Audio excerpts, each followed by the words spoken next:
నిన్నెవర్రా ఇక్కడికి రమ్మంది?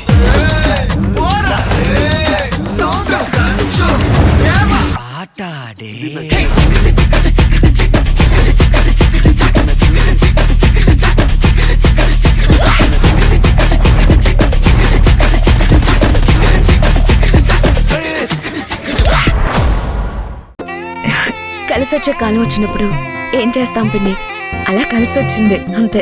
అక్క, శౌర్యాన్ని రెడీ చేయడానికి బ్యూటీ పార్లర్ వాళ్ళు వస్తున్నారు కదా, నువ్వు దగ్గరుండి ఆ ఏర్పాట్లు చూడక్క. అలాగేరా. అలాగే అంటే కాదు, తొందరగా రెడీ చెయ్యి, అవతల పెళ్లి వాళ్ళు వచ్చే టైం అయింది. అలాగే.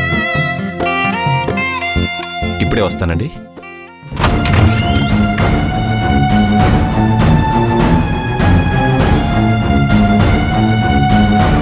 ఎక్కడ పెట్టుంటాను?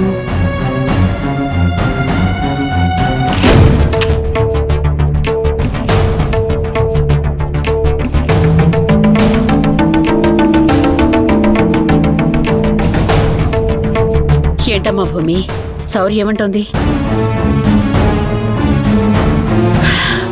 నిన్ను చూస్తుంటేనే అర్థమవుతుంది నీకే ఏం చేయాలో అర్థం కావడం లేదని.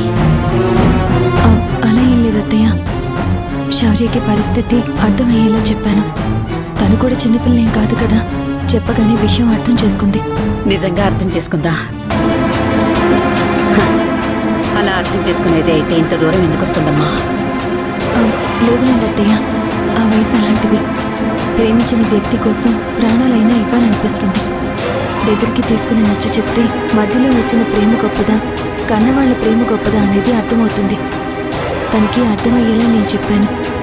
ఇక ఈ విషయం గురించి మీరు మర్చిపోండి. దానికి చెప్పావు బానే ఉందమ్మా. మరి అబ్బాయి? దీనిలాగే ఆ అబ్బాయి కూడా ఆలోచిస్తాడు కదమ్మా.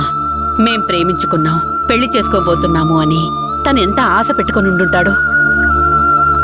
ఇది ఇప్పుడు పెళ్లి చేసుకోదు, వేరే అబ్బాయిని ఎవరినో పెళ్లి చేసుకుంటుందని తెలిసి నిశ్చితార్థం దగ్గరకు వచ్చి గొడవ చేస్తే పరిస్థితి ఏమవుతుందమ్మా? ఆ విషయం అబ్బాయి వాళ్ళ ఇంట్లో వాళ్ళకి తెలిసి మా అబ్బాయిని మీ అమ్మాయి ప్రేమించి ఇంత మోసం చేస్తుందా అని మన మీదకొచ్చి గొడవ చేస్తే 10 మందిలో మన పరువు పోదా? ఎటు చూసినా తలనొప్పిలే తీసుకొచ్చి పెట్టిందమ్మా ఇది మనకి.